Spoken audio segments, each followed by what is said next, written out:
Hi, this is Brennan Davis from Bedrock Games and the Bedrock blog, and today I'm doing not a late night podcast, but it's a sort of operating on minimal sleep podcast. Our pipes burst last week due to the cold in the Northeast here, and we've had to go to an undisclosed location.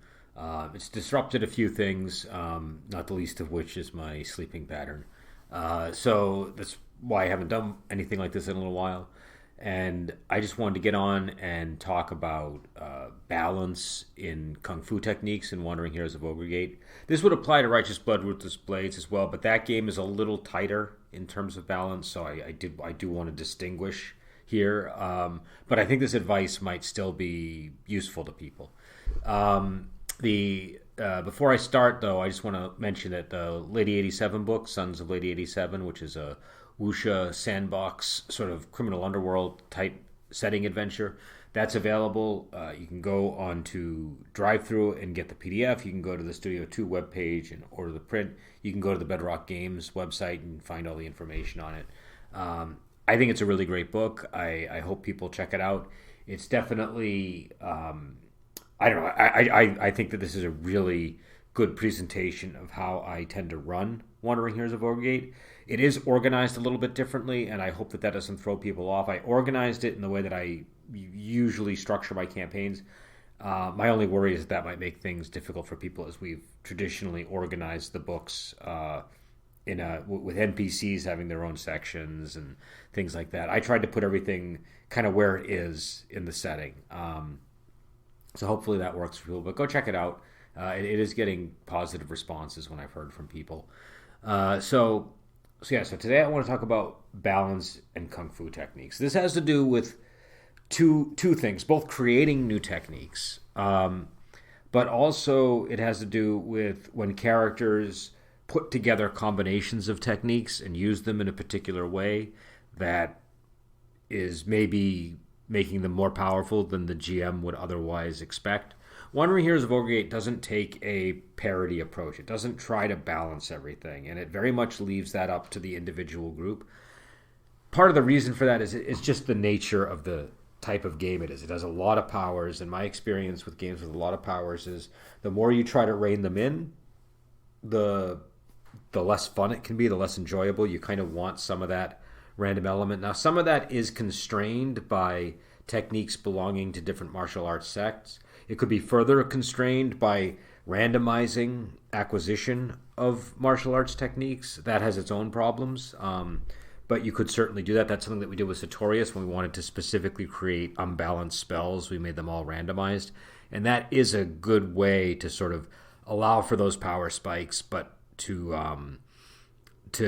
maintain some semblance of balance, where it isn't just playing into the hands of people that are really skilled at optimization.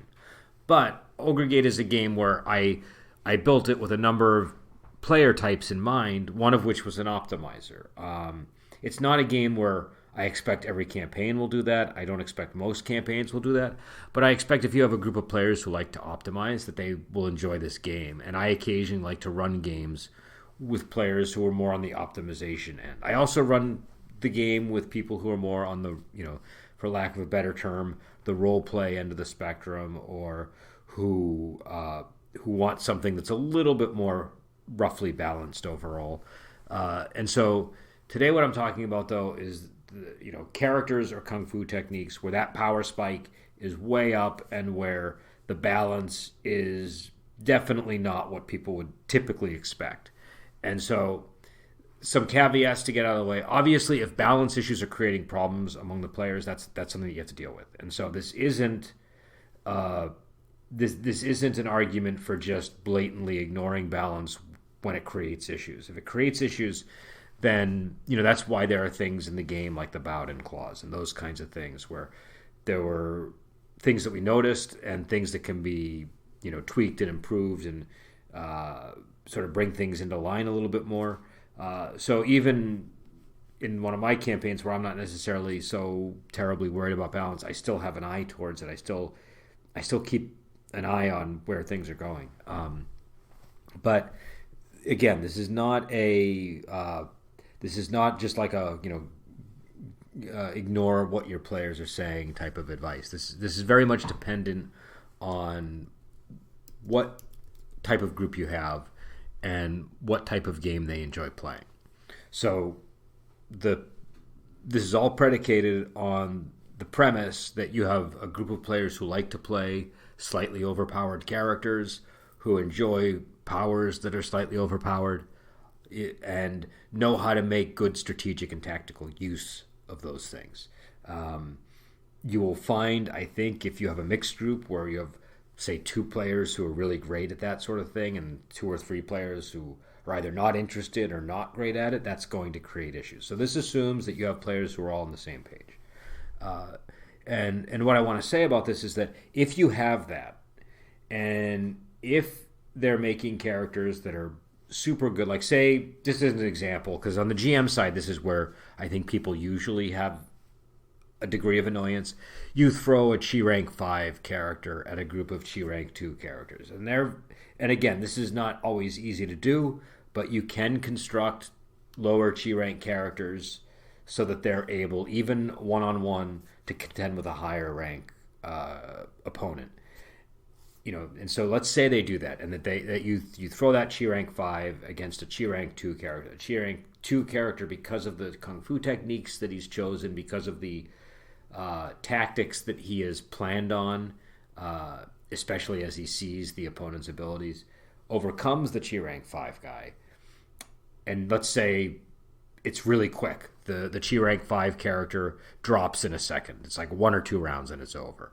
One way to approach it is say, well, gee, that's not fun because the opponent that I had devised for the party just, it wasn't an exciting match where they felt threatened or anything like that. On the other hand, you have to read your players. If the player is ecstatic that they just defeated this Chi rank 5 guy, and it's still within keeping with the genre, I don't see the problem. There are a lot of movies where you have characters who are just badass, for lack of a better word, and they go around stomping powerful characters. They maybe occasionally run into somebody who's challenging for them for various reasons. But I mean, look at the movie Golden Swallow, for example. Now, granted, there are opponents in that movie that are challenging for him. But most people he can just dispatch quite easily, because the whole point of the movie is how awesome he is. And so if players want to be characters like that, and they know how to use the system to make that happen, then I think that that's a different type of campaign. And the way to approach it is to kind of go with it and not necessarily say, well, okay, now I'm going to reconfigure everything so that it's difficult for them. What I do instead is I up my game slightly on occasion, because I do want to provide some challenge. But for the most part, I don't worry about it. If they're going around stomping things into the ground because they're awesome and it works for the campaign, there's still a lot of stuff that can go on that's going to stem from that. It's kind of like when we did Sartorius, and the premise is they're godlike characters who have all of these powerful spells, and they can essentially go in and take over a city or something. Well, what happens after they take over the city? That's where a campaign like this is likely to go. And again, you will still have opponents. So just as an example, I would encourage people to check out my Celestial Plume Masters campaign, because that is an example, not precisely of the type of player group that I described, but these are people who all understand the system very well, and they're all very adept at tactics and selecting kung fu techniques, and so they've made a very capable party. I think if you check that out and see how I'm managing it, you'll see that there's still a lot of excitement that goes on, but these are characters that in the end are just awesome martial heroes, and that's kind of what the point of the campaign has become. And I have no problem as a GM leaning into that. One thing that I do is I observe what they're good at, and then I will maybe select 1 or 2 enemies who are either observing these rising characters or who are just particularly well suited to them for whatever reason, and I'll build them in response to that. But it's not like I would do it across the whole campaign. I'm not going to have every enemy they face. So just as an example, with this campaign, these players, they use a lot of poison techniques. And so to have like every third person they face be immune to poison, or have, antidotes up the wazoo. I don't want to do that. They might face an opponent in the distant future who's particularly well suited to dealing with their poison, but it's not going to be all the time. And I kind of want to save those things. The way that I look at it is I have like two or three powerful bullets that I can fire at the party, and I'm biding my time with them. And I'm not terribly worried, even in those instances, how they pan out. If I construct something that I think is going to be really effective against them, and it turns out not to be, that's fine. I'm equally surprised by the outcome. So to me, the fun in a game like this is the surprise. Now, this isn't going to work in every campaign. I'm not saying that you should always do this. Sometimes you will want to lean more into, and again, you can see how I am leaning into that to a degree, but you'll want to lean a lot more into the whole evolution of the martial world thing, which I talk about both in Ogre and in Wandering Heroes of, in the Sons of Lady 87 book. With that is the real way, if you are interested in balancing this stuff out, to balance it out, to have kind of a natural flow of, you have these characters that are introducing either new techniques that are really powerful or an assemblage of techniques that work really well together, and people are taking note, and those that are interested in defeating them are maybe training with them in mind. It's sort of like how, and again, I use this example all the time only because it's a perfect example, but in Lady Hermit, how the villain in that movie has this black claw technique that's just, nobody can seem to defeat it, and he's able to take over this not take over, but he's like a local bully basically. And Lady Hermit gets injured by him, has to go into sort of hiding, and then devise a counter so that she can face him again. And so that's sort of the idea of the evolution of the martial world, where it's just a constant thing of things getting more advanced and evolving, so that it's never in sort of a flat state. If you do that, then that's going to make even like so a good technique that gets introduced that's really powerful might become obsolete by the end of your campaign. That's kind of how that would work. That's the way that I like to do it when balance is an issue. But again, this is a campaign where I'm not particularly worried about balance. What I'm worried about is, does this feel like a really great wuxia series to me, or a wuxia movie, or a wuxia novel, or whatever, again, there's just a lot of movies where, and they don't always start out this way. Sometimes they start out fairly weak, but as they go on, the character gets really powerful in a lot of these stories, and I think that's fine for a group of player characters to be powerful, and then for the story to largely be about how they wield that power. Again, this is just for certain types of players. I used to run a lot of 3.5, and I played with groups that I would say are more on the optimization end. And initially, I was not that into that. I even complained quite a bit. But I was forced to optimize on the GM side and get to know that style. And so it's just something where I've realized when that's what the players want and they're enjoying themselves, you should lean into it. And Ogre is definitely capable of players optimizing the system and of the GM leaning into that optimization. So and again, this is just both on the end of the characters assembling together kung fu techniques that in combination achieve a result that might exceed what you would normally expect, but also for if you are introducing new kung fu techniques to the setting, or if your players are trying to introduce them. And now, again, there are methods in the book that are described for when players do create kung fu techniques that are meant to mitigate that. Sometimes I go lighter on those things and allow players to create techniques. I have a blog post about that where I allowed a player to create a suite of techniques for one character, and the limitation I imposed on him was that he could only use the techniques from this one manual that he's devising, and it's going to amount to a smaller number of techniques. But they're quite good, and we're tweaking them as we go. I want him to be sufficiently powerful that he's sort of there with the rest of the group. And again, this is sort of a martial awesome campaign, but I don't want it to be so powerful that it just there's no point to even rolling, say. So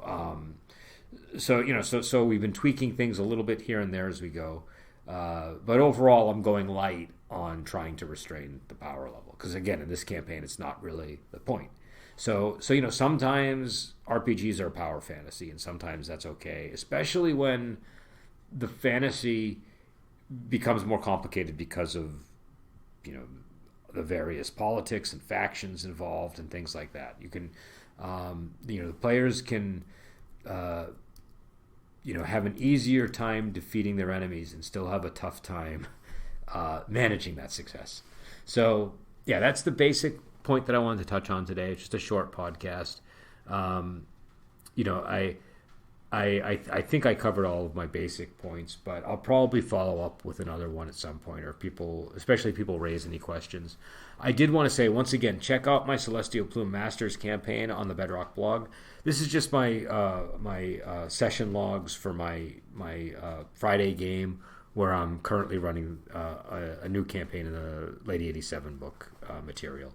And I think that'll give you a window into kind of how I do things, and I also think that it'll give some insights on how to use the system. I try to do footnotes in these session logs where I explain certain things like that to players. So if something happens, I sometimes will have an asterisk or a multiple asterisk, and at the bottom you'll see an explanation for how that came about and what I was thinking as a GM, and what tools I might have used to arrive at whatever happened. So I think it's a particularly good session log to check out.